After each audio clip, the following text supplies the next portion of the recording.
Hi everybody, Brendan here with Common Motor. That's common-motor.com on the internet. And today we're going to be talking about our angle boot pod filters, and we're going to show you how to install them on your bike, so stay tuned.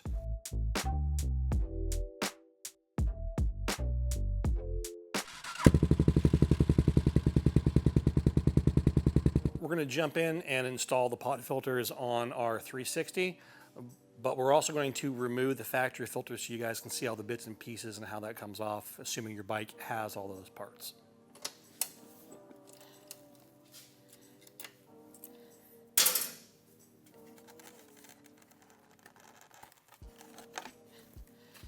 All right, let's take off this clamp here. Let's get it loose. Got a mount bolt back here.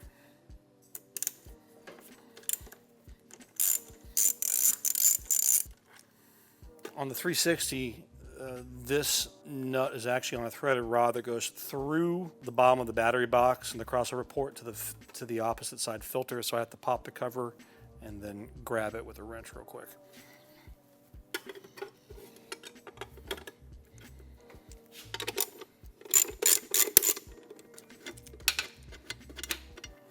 That's coming off the other side. There's the nut.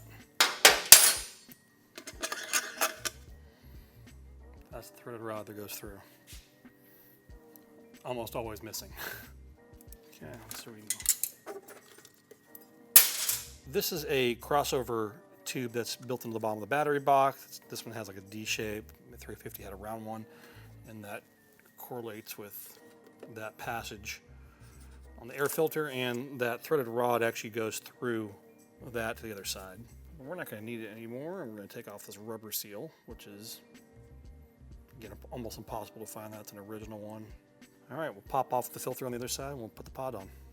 We went ahead and flipped the bike around to the other side so you can see it from the left side, and we got the factory air filter removed here. We didn't think we needed to show you that side on camera because it's the same process.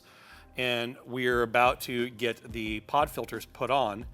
And I want to make this very important note on the 360. The 360 is the most difficult bike to do the pod filter conversion on, and in particular this left side of the bike is more difficult to put on than the right.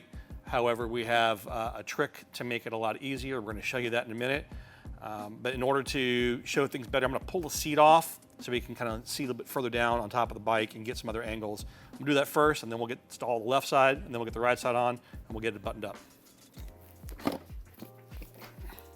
The trick to getting the pod filter to fit on the 360 is we got to make some extra space, and we're going to do that by unbolting the battery box and just sliding it back just a little bit to give us another like 3/4 of an inch clearance, which is what we need. If you try to do it with the battery box in place, it's really difficult. So we'll just go ahead and do it and show you. But before I actually undo the battery box, I'm going to undo the negative side of the battery terminal because, you know, safety third. Get that undone so we're not making contact there. Okay. Undone and out of the way.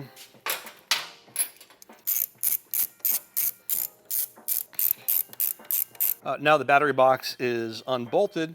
I'm literally just going to push it towards the rear of the bike like that, and I've just gained about that much space, so about an inch of space, and that's all we need to be able to get the filter in place. So just show the battery box back. So I don't know if you can see on the camera, but the opening in the front of the carb is very, very close to the battery box, and it actually kind of almost covers it a bit. So it is a tight squeeze with the filter in here with the pod, but it does fit. A couple notes. I've taken a white marker and I made a little line here, and this follows the seam that's actually in the rubber for the filter, and we're going to use that as a reference point to align the filter's clocking once we get it on. But first and foremost, we got to get it in place. To help with that, just use a little bit of Windex just to help it slide on a little bit easier. Got my clamp. I like to put the clamp with the screw at the bottom. Let's see if we can just get this to wiggle on that backside first. Come on.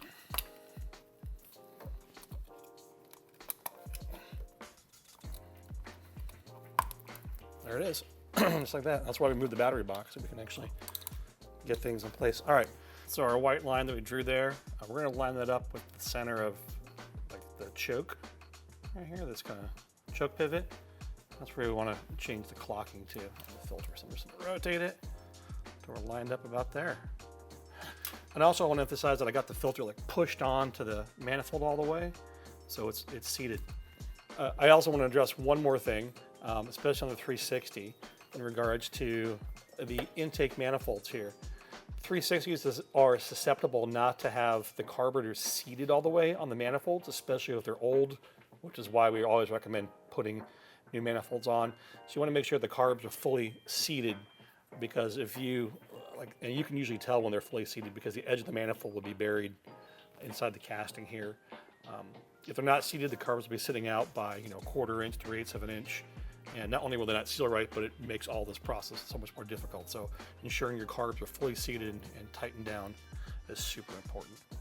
Speaking of tightening down, now that we have our filter where we want it, let's tighten up the clamp.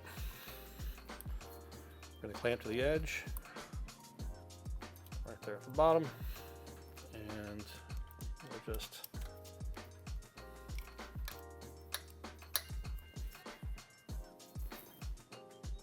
slide it down. I don't want to go overly tight with it. I could keep tightening it. I just go until I kind of feel it snug up, and I'm going to stop.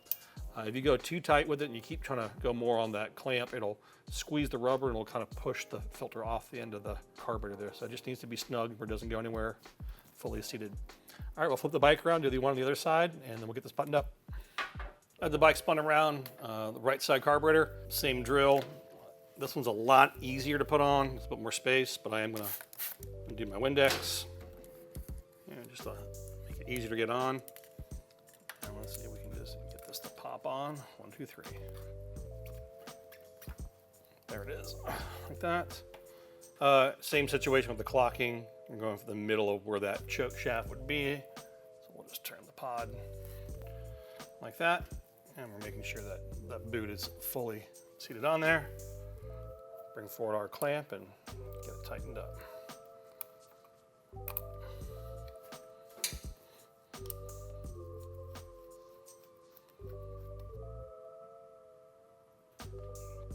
Just like that. All right, that's on there. Let's put the battery box back in. I'm gonna go ahead and push our battery box back forward, and we're gonna get a little resistance because the front edges of the battery box do end up touching the rubber of the boot, but it'll squish in just the right way so we can get everything lined up. But you're gonna have to give it a little bit of a push to get it there. But we should be able to get our bolts in place.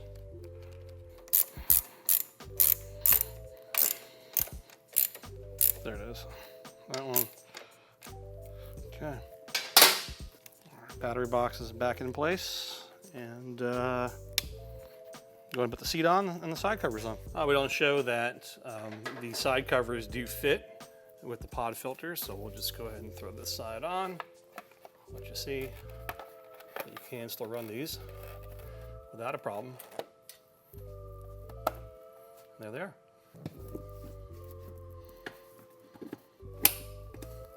This concludes our pod filter install on the various different Honda models that we support here at Common Motor. With that, this has been Brendan with Common Motor.